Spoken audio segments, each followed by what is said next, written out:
Today we have Alex Mitov on the show. Alex, did I get your last name right? Yep, Great. Okay, so Alex is leaving to Bulgaria. He is has lived in the United States and now in a few months he's leaving to Bulgaria. Alex, why are you quitting your full-time job and moving to Bulgaria? I'm quitting my full-time job because I don't like, number one, the direction of the company that I work for. They don't care at all about DEI, but also they don't care about social justice, and they're actively contributing to harm and abuses around the world. The work isn't meaningful, and I'm moving to Bulgaria because I want to be with family while I start this next chapter of my life.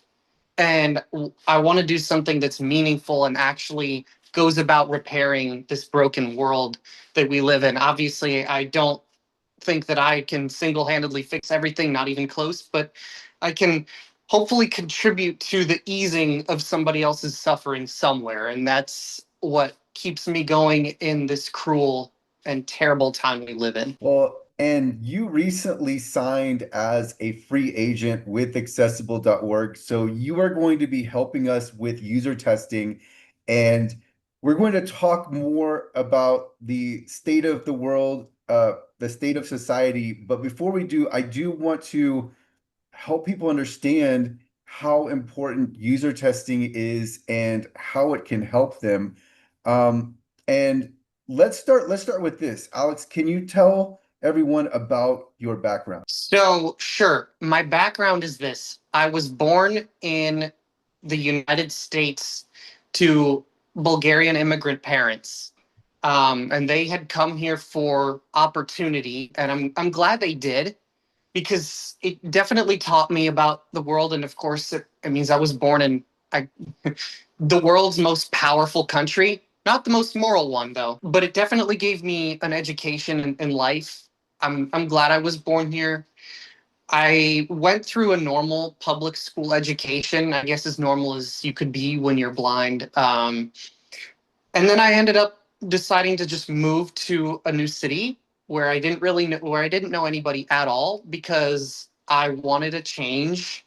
I wanted to try adulting and I loved it. I mean, I've made Austin, Texas my home for the last year and a half about, and it was very good. It for my character, it really built that up. And now I'm ready to move on and go live abroad and try to learn about other cultures and other languages around the world that isn't just the US. So you being in Austin, Texas, I grew up, I lived in San Antonio for 31 years, and Austin today is completely different than Austin of, let's go back, if we just go back 25 years, completely different city. What is the vibe of Austin like now? Like what was the feel that you got from Austin? What kind of city was it? How were the people? Yeah, just any details you can share on that. Sure. So from what I've heard of all the people that I've asked about this, that's what they also tell me is that the city used to be a lot more weird in a good way. And that's why there was the unofficial slogan of keep it weird, which is the main reason I moved here. But now the way that I would describe it, when I first came here to explore the city, it's like a big city with a small town vibe, but it's become a lot more metropolitan. Personally, I like the big city feel because it means more infrastructure like paratransit, which is exists here. It's called Cap Metro Access, but it does not exist in the city that I was born and raised in. So for the very first time in my life, I can actually have my own transportation rather than just, Mom, can we go here? Mom, can we go over there? I'm an adult now. So it is amazing to actually have that ability to move around. And it's a pretty nice city, I will admit. Um, Not perfect, but there's nowhere perfect, but it's really good, and a lot of the people are really good here too. So it's the city itself is nice, and I will miss some of the people I've met here when I leave. It is, I will say this. So I don't know too much about Austin. I didn't spend a lot of time there, but I was there on occasion, and the reputation is true. Like it was, I think, not that I'm aware of most or even all of the cities in the United States, but I don't think there was a place like it in the world. It was just its own niche, and I think it was so the vibe and the just the way it existed was so attractive. It brought in what you see today. It brought in everybody because everyone was attracted to that. I don't know how to describe it, but like an offbeat culture where it was very much, I think there was an open-mindedness, but just also like a carefree but it was also at the same time like a small town, but it was like in a you also had the other aspect that it was somewhat of a major city being the capital of Texas. It's hard to describe, but it was like a unique moment in time, and some of these, even though the locations is the same, the era is distant. But I did want to note that because Austin is just it's actually growing for we see a lot of accessibility coming out of there as well. So I was interested to see what it's like now. I only drive through it when I'm in Texas, but you talked about focusing more on accessibility, and when you're over in Bulgaria, I think you've told me that you're going to be picking up with the accessibility business, and this is something that you want to, this is what you want to do going forward. Why are you interested in accessibility as a business, and why are you interested in user testing? Sure. So, to answer the first part of your question, I'm interested in accessibility as a business because I want to do work that's going to sustain me not only financially so that I can meet my basic needs, but also morally and ethically that is life affirming. So, what I mean by that is that the work that I do, it doesn't matter how well it pays, but if it contributes to harm somewhere around the world, it's draining. It's draining to work for a company that you know is actively standing with, let's say the worst war criminals of my lifetime, for example, and giving them technology that they can use and weaponize compared to actually doing something like accessibility where I'm affected by the lack of that infrastructure every day because I use, of course, many apps like many of us do. And not only is it going to help people like me, but it's going to help a lot of other people and it's going to be rewarding. Why user testing specifically? Because I enjoy taking people on an adventure.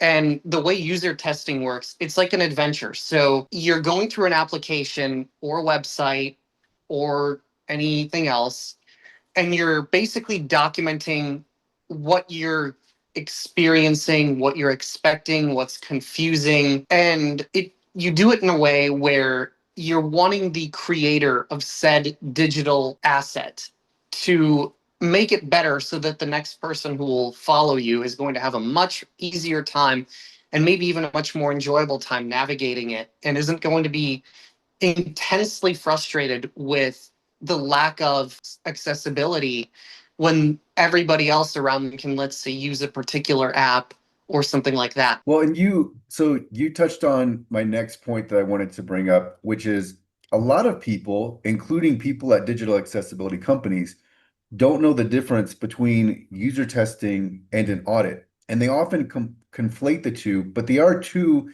independent services, related, yes, but independent. So with an audit, we are grading a digital asset against a technical standard. Let's say it's WCAG 2.1 AA. And you said with user testing, it's what your experience. You're relaying your experience to let people know, hey, these are the accessibility issues that I'm coming across. So we're identifying accessibility issues in both, but it's best like you don't want to conflate these, but they're complementary. And so what I want clients to know is that user testing is a complementary service that very much benefits you, especially once you have the audit conducted and you have remediation that follows, and then the validation. And so optimally, there will be no accessibility issues for you to come across, but that's why you're there is like it's like a second filter. User testing should be a second filter to help find these accessibility issues. So that leads to my next point we have here. What's the value in user testing? Beyond that, is there anything you want to add to why user testing is so helpful for clients and really anyone else who's looking to assess their accessibility? So yeah, I would say I'm not sure how you feel about this analogy, but I the way that I've kind of started to think about it as I hear you describe auditing and user testing and all that is I imagine a cake. Not that I'm a particular fan of the big fluffy birthday cakes, but right now I'm imagining a big fluffy birthday cake. And I imagine like the audit is the very bottom layer of that cake, and then remediation is the middle. But user testing, it's like the icing on the top. It's like you can have the cake, but it's not as delicious without it. It really helps. As far as the value in it, from a practical level, you can actually say, well, I've actually had people with disabilities, preferably multiple disabilities, multiple different configurations. So that means different platforms, different screen readers.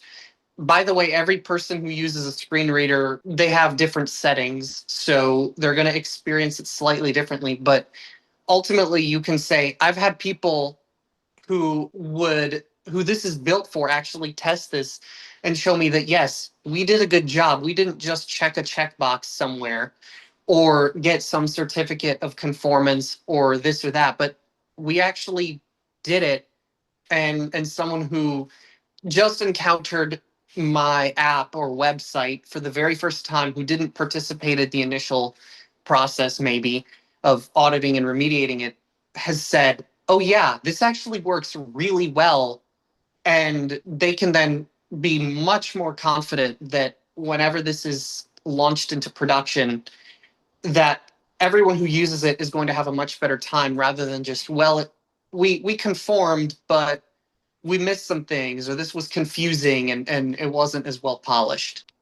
You made me smile when you talked about the birthday cake because so are you imagine like what I was thinking of is the like the grocery store cakes you go to and you bite into it and it's just like air for the first, part of the bite. Is that what you were Yes, thinking? that's exactly the kind of birthday cake I'm imagining. I mean, I guess they're there just to be 12.99 cake, but like you're right, the icing is so worthless on those, not in this case, but like biting into pure fluff. Yeah, I instantly thought of that. But in this case, the icing is actually good icing, right? It's the outer layer, Yeah. but it's what makes the cake the cake. Like if you have that, you're going to be complete. So the next point is just in day to day when you're visiting websites, when you're using a mobile app, can you describe what the most common issues you come across? Sure. So, I mean, for example, for mobile apps, some of the most common things and even websites is I mean, I'm sure you've talked about this, like the 15 most common issues, like the images that don't have the alternate text that actually tells you what the image is, the buttons that aren't labeled that just say button, and they all say button right next to each other and you don't know which one is which. So it becomes a sort of guessing game. What's that name of that game show where you get three doors and you have to pick one, and behind one of the doors is your prize kind of thing? Like I'm drawing a blank, but something like that. But it's actually super frustrating when you're trying to do something quickly and efficiently. Apps that they have stuff that's mislabeled. Mainly it's all about labels and buttons that aren't set up properly, and things like that. That's now for the common ones, but I don't know. There was an app yesterday that I was getting super frustrated with it. It's not really a common accessibility issue, but this you may want to talk about this later. They want me to scan my ID, but the way the system is set up is that the picture will only, like, you have to actually tap the button to take a picture, but that button only becomes available under very specific circumstances if you positioned your ID correctly and the lighting is right, but it doesn't tell you how to do it and it doesn't take the picture for you automatically. And if you take it, there's no guarantee it's going to work. So like maybe that's not a very common accessibility thing, but I would imagine in a lot of financial apps that's a common one. But mainly it's about apps that just aren't that are clearly not built for someone who uses a screen reader, who who relies on it every day. It was built for someone who doesn't, and so there are a lot of oversights and things like that, like the things that I mentioned. Well, that leads to the next bullet point I have is how often do you come across a digital asset where it's just like it's to the point where it's like you try and you try and it's just it takes so much time that you're just like, well, I guess this one's out. Not as often as it used to be. It still happens occasionally. But also I'm not most people, so I'm pretty persistent. So I would say I have a lot more patience than most because I usually really want to get something that's behind a website or an app. And so I'm willing to go to extra lengths to try to get it. So I don't know if I'm the best position to answer that question, but I feel like I've come across a lot less of those type of situations as generally people have caught on to accessibility and have made it better. But there are the occasional app and website that are like that. Well, that I mean, that's great to hear, right? Like that it's the trend, the direction is towards accessibility. And I think one other really important point is that having one or a few issues doesn't mean that your app, your website is inaccessible. All that it means is that you may have some technical instances of nonconformance or maybe just some accessibility, usability issues, but it doesn't mean that your app or your website, whatever it is completely inaccessible. And I think we see a lot of binary thinking when it comes to accessibility, which uh, really shouldn't be the case because people make mistakes, right? Accessibility issues happen. Um, what is your take on that? So yeah, my take on that is it's definitely not a binary. It's not like, oh, this either is or isn't accessible. I guess you could, if you want to generalize it, sure, but then most of the whole world would fall into the not accessible category. But if I'm being totally honest, there's like degrees of accessibility, so it's a spectrum. Some websites and apps are better or worse than others. Sometimes different sections within the same website or app can have varying levels of accessibility where it's not uniformly done across the entire property. Sometimes certain controls can be more or less accessible compared to other controls. So I guess I mean the binary of, oh, it either isn't or isn't accessible, I would say it's pretty false because it's a lot more complicated than that of, well, yeah, it's accessible or no, it's not. Yeah, there's nuance here because sometimes there's just an issue that exists and it's like something that isn't going to be a significant detriment to your experience. It's just it might just be an issue that's you come across, right? But at other times, some some assets will be so riddled with accessibility issues, they'll take a lot more time to go through. And what do you think? What do you think about the ongoing serial litigation surrounding website accessibility inside the United States? So I think there's a few things here from what I've listened to you say. I think there are, well, there's a lot of corrupt bad actors going on here doing a lot of corruption. So let's dig into that. First, there are the plaintiff lawyers that I don't I mean, I don't really like them because they'll just like find somebody they can essentially extort money out of, and then they give accessibility and blind people a terrible name. And it's terrible, honestly. It's like, okay, so now blind people, or you're gonna make the disability community essentially known as these plaintiffs who just want money and just want to basically sue everybody into money, as if somehow, oh, because you're not accessible, now the whole, like, you owe us money in a way. But the way they go about it sometimes is pretty bad faith, which is disgusting, if I'm being totally honest. Then there's also the digital snake oil salesmen, I like to call them. These are the widgets that we don't like, the overlay widgets, who will sell a subscription so that essentially the business will be victimized first by, let's say, these overlay widgets, and then again by these corrupt plaintiffs who just want to keep raking for themselves, which, and it's like, okay, and then genuine innovative businesses who actually want to help people are getting crushed by this corruption.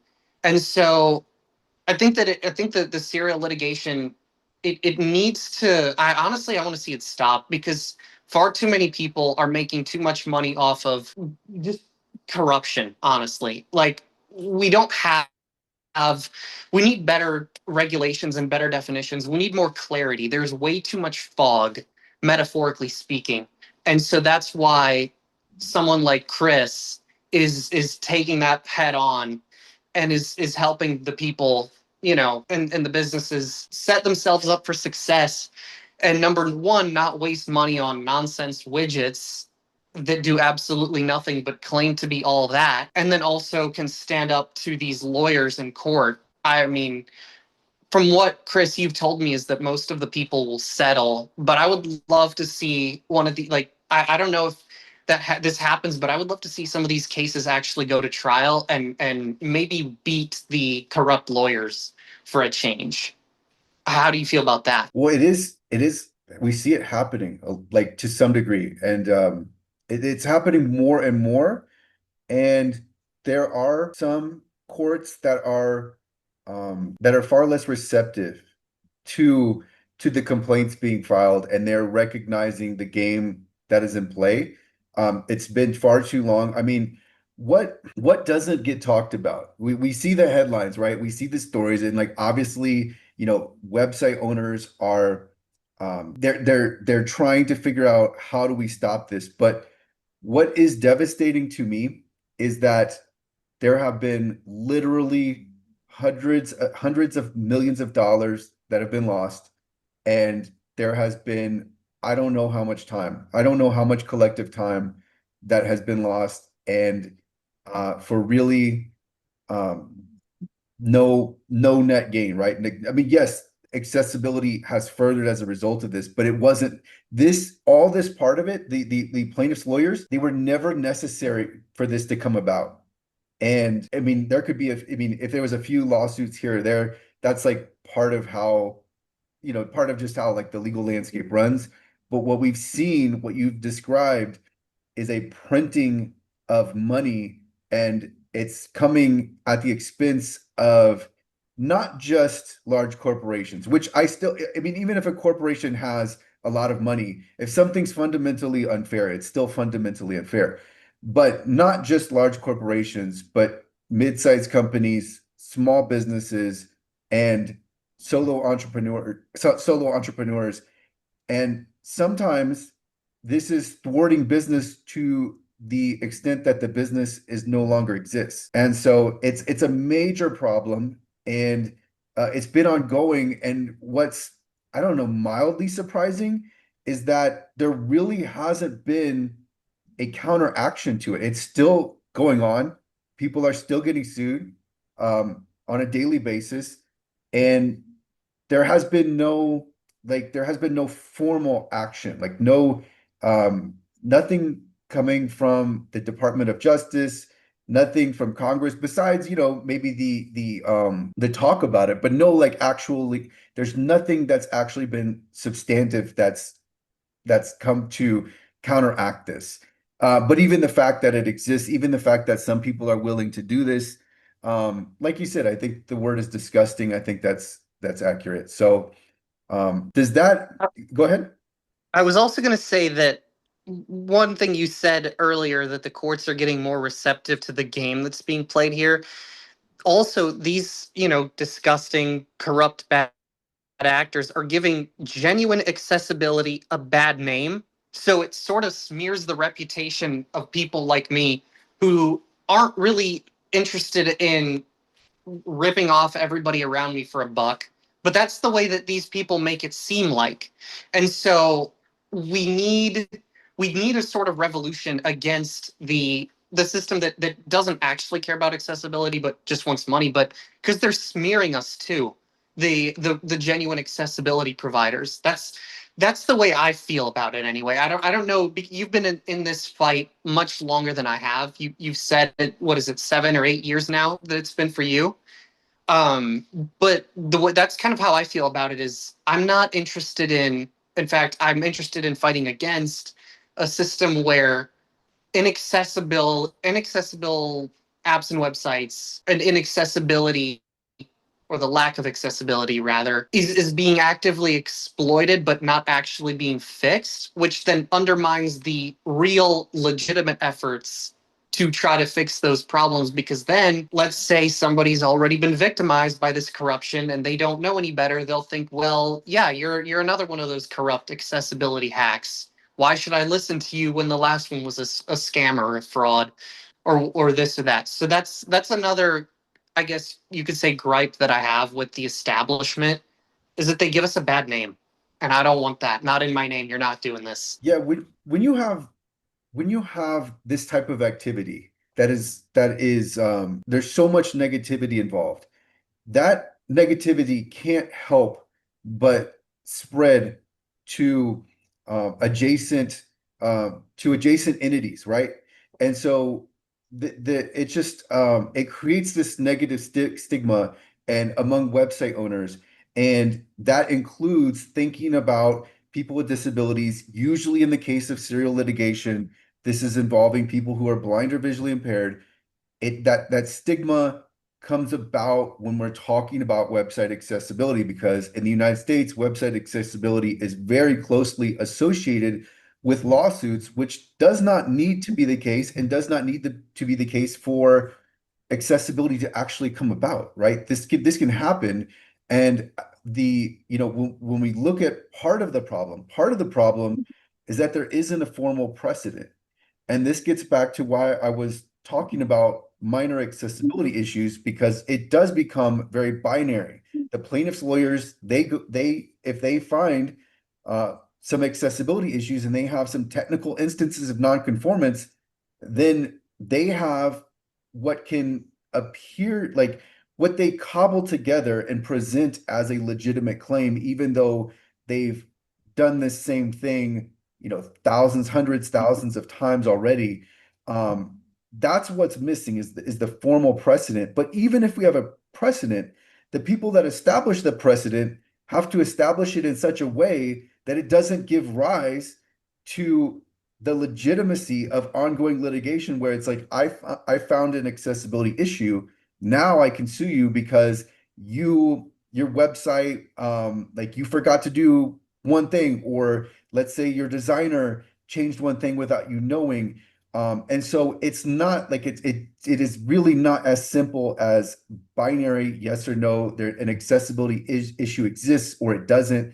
And so there are a few layers to this, but we have to you can't rush through this in the legal world.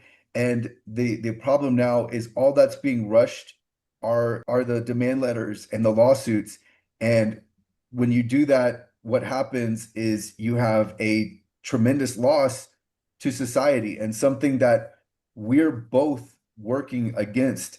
Do you have any additional thoughts there? I mean, honestly, it's just like all I can think about is not in my name. You're not, to the corrupt bad actors who seek to exploit the lack of precedent, the lack of structure, the lack of regulation, or sometimes vague or unclear legal standards, like, not in my name, of, let's say, of blind people, or because, yes, I'm a blind person. Are you going to use this idea of, well, you're blind, yeah, or I don't like one thing on your website, so I'm immediately going to sue you for money? Like, not in my name. Are you gonna profit off of this? Like, we're gonna actually try to make the world a better place, and we're gonna try to fix this. And these guys are gonna hopefully be out of a job soon, because this is gonna be fixed. And yeah, when there's an accessibility issue, which will happen, what I would like it to be is, oh, there's something that's not working on your website. So I sent you some feedback as a user, and then several weeks later, it's fixed. No lawsuit, no courtroom nonsense, no demand letters, no corrupt plaintiffs, lawyers, none of that. We just have a functioning website or community of website owners who have each other's backs when it comes to this because, you know, they actually want to sell their product or service and they don't want to waste time on nonsense like this because ultimately this doesn't help anybody. You would think, oh, there's so much litigation, so many people are going to get helped. No, that's not the case. It's hurting more people than it's helping, and it's disgusting. And I proudly will challenge it with every fiber of my being. Well, and you just mentioned something that I talk about is like we can divorce these two from each other. The law, we don't need the plaintiff's lawyers involved to bring about accessibility. Of course, we want the digital world to be accessible to everyone, but we don't need to sue everyone, right? Like we don't need this ongoing litigation to make this happen. And so this gets into the part of the value of user testing is this is excellent and very compelling evidence that can be that can help prevent lawsuits, and if there is litigation, then can help defend against that effectively and efficiently. Because, right, like if you're suing because you're saying that the plaintiff who is blind or visually impaired cannot use this website, it's almost always a website, then now you have documentation that says actually this has been user tested and it is accessible. And so that's even the audits there, the user testing's there, and this is something that we want to bring about, right? Like we want to make this easier for everyone involved to make their digital assets accessible and to be compliant and to not make this something that is lingering over website owners or any organization that has different websites or apps or documents, whatever it is, just not have this ongoing concern that you're going to be sued over accessibility. Uh, is there anything you want to add to that? No, I think we're all good on that one. So, what do you think about the state of the digital accessibility industry as it stands? Your impression of the products and services that are being offered? As far as I can tell, way too much scams going around. I think you mentioned this, some companies that are starting to get clever enough to mention something like, oh, by the way, we do a mix of automated and manual auditing, but like, why are you still charging people for scans? But that's a whole nother thing. I think ultimately it's starting to change way too slowly and way too painfully, but at least that's the way I understand from what you've said, is that it's slowly starting to change in the right direction, but we have a long way to go. I mean, now you've got AI that's coming in and is gonna hopefully help, but then again, you've also said accessibility is a little bit insulated from the effects of AI replacing us. So I would hope that we're slowly going in the right direction, but we're not nowhere near where we need to be. One problem that is still exists, just to a lesser extent, we're seeing it slowly eroded, is that the consumer is being educated as they're being sold, because many people don't know about accessibility. They don't know the details, what goes into it. And so when they talk to some sellers, they're being educated on what the sellers are selling, which isn't necessarily effective. But a lot of companies, they sell what they think people will buy versus what exactly they need to meet their objective. And so I think that's where a lot of misalignment presents itself. And that actually, again, it sets back accessibility, because what is being sold is, I mean, it's not always what is most profitable. Sometimes they're aware that the market does have some awareness that the actual professional services are needed, but they will attempt to bundle that which is of low value, if any, if not negative value. They will attempt to bundle that into an accessibility offering, an accessibility package, present it really well. But if the buyer isn't aware of accessibility, then it can easily be led astray into something that's not really going to help them.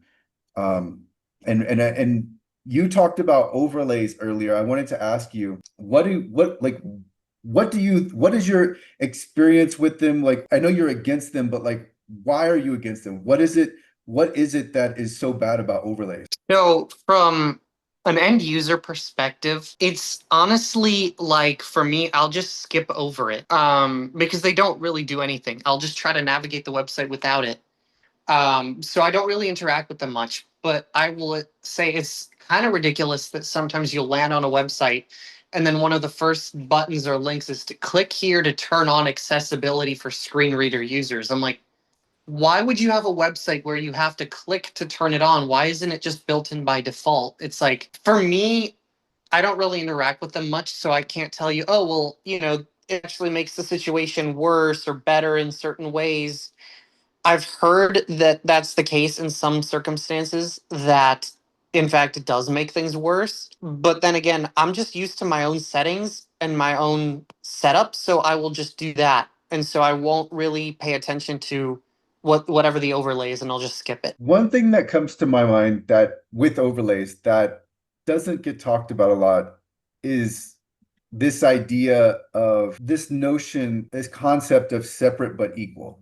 And we can throw out the equal part, but the idea of it, the concept of why do you, right? Why do you have to go and use this overlay to use a website when you could simply just use the website, right? Like this overlay widget has been introduced as and I'll use their words, solution for accessibility when it's nothing of the kind, right? This is all a superficial rendering that's a hope that it can correctly render content, but it's all automated and it doesn't. It's the website itself is not actually fixed. And so it's problematic. And even if it were to actually work, you still have to interact with it, go through it, see what works, see what doesn't, use the different settings. Why is there a learning curve for you to use a website when the website itself, like you said, if you just want to use the settings that you have, why can't the website itself be accessible? And I think that's one of the key differences beyond the fact that it doesn't work, but it's separate. It's something else. What do you think about that? I think about it like a sort of digital apartheid. So what I mean by that is when you mention separate and equal, a lot of policies that are used to separate people into unequal categories and pretend like it's equal, and then it becomes a sort of apartheid type system. Well, I think of an overlay widget as like a sort of digital apartheid where you have two worlds of that are apart from each other, or two, let's say peoples, for example, those who can see the website and those who cannot. And so rather than actually fixing the structure or making a better structure that is accommodating and equal, we're just going to put in this solution. It becomes this sort of apartheid structure, and we're going to call it a day. Well, I did want to cover overlays because they come up a lot. People one thing I've been in this space for several years, and one thing I still don't quite understand is why people are so attracted to them. Like they're drawn to them. There's this lure that widgets have where even when I tell people that I tell them not to use it. And I talk about what we've talked about. I reference overlayfactsheet.com. I reference overlayfalseclaims.com. There's still a draw there. And I haven't seen this type of draw with many things, but it's there. And I don't understand it. But one takeaway from this podcast is that you should not use an overlay or an overlay widget. Alex, we're at the very end here. I want to ask, do you have any thoughts on AI in general and or AI as it applies to accessibility? Well, Sure. I was going to first say that, well, not just the takeaway from this podcast, but I would say any credible accessibility professional, when they're talking to you about accessibility, they should be telling you not to use overlay widgets. If they're pushing any sort of overlay widget as a solution, then their credibility should be completely shredded. Now, as far as AI is concerned, I'm not, I would say, as familiar with how that's going to work because obviously time will tell. For things like image descriptions, it is quite nice to generate them. I mean, everybody's talking about now, the computers will replace us. I am a little bit concerned about it that like the business will dry up maybe to some degree. I'm not sure how let's say now there's like agentic AI, which is different than generative AI, but agentic AI is like an agent AI, so it like actually will do stuff. I would be curious how that sort of an AI is going to handle something like, oh, I'm going to make an audit. Let me fill out this VPAT. Let me do this. But ultimately, when it comes to user testing, I would argue that there's really no replacing that human element of user testing. So let's say AI has gotten to a point where it is that good and it can make websites pretty accessible on its own. And the claim of the quick fix that overlay widgets now want to push that makes them so alluring and everybody because nobody wants to deal with the hard work. Let's say AI gets to that point and the auditors and remediators business dries up. I would like to argue that you can't really replace the real users when it comes to testing. And I would challenge any AI bot or model. I'll compete with any AI bot or model to do an adventure and explain how this application works, what I think about it, because I mean, they can try to be creative, but at the end of the day, I mean, ultimately we're the people and we're the ones using it. These bots aren't using the websites for their own health. Like that's the way I see it. Like, so bring it, bots. When it comes to user testing, because we're gonna fight back and ultimately we're gonna do better when it comes to the actual authentic experiences of the people who are using these websites and apps. So that's how I feel about AI. So I do think that there already have been tremendous advances, and they will create efficiency. Like AI is already creating efficiency, and I think we'll see it advance. But what I'm seeing now is that there will still be need to be, right, a review, or the manual side of it will still be necessary because I was writing about this yesterday with scans. Scans can help flag some accessibility issues, but even if you want to use a scan, you still need the manual work. You still need an audit because a scan is that limited. So if you, let's say you are a consumer and you're looking at this, well, maybe I need a scan. Well, you can use a scan and there's value in it, but ultimately you still need the audit. And I have a similar viewpoint with AI. You can use AI and it can help you, and it's going to help you more than a scan would. But ultimately, how do you get to full WCAG conformance? Because AI technology, as advanced as it is, it's still prone to mistakes. It's still susceptible to errors and omissions, false negatives, and then of course certainly false positives. And there are just times where AI is going to have errors. It's not that it's not extremely capable technology. It's just that that's a part of the technology, is that you have to accept that those errors exist. And I mean, and this still happens with fundamental logic that you would think AI would be on point with, and it's not.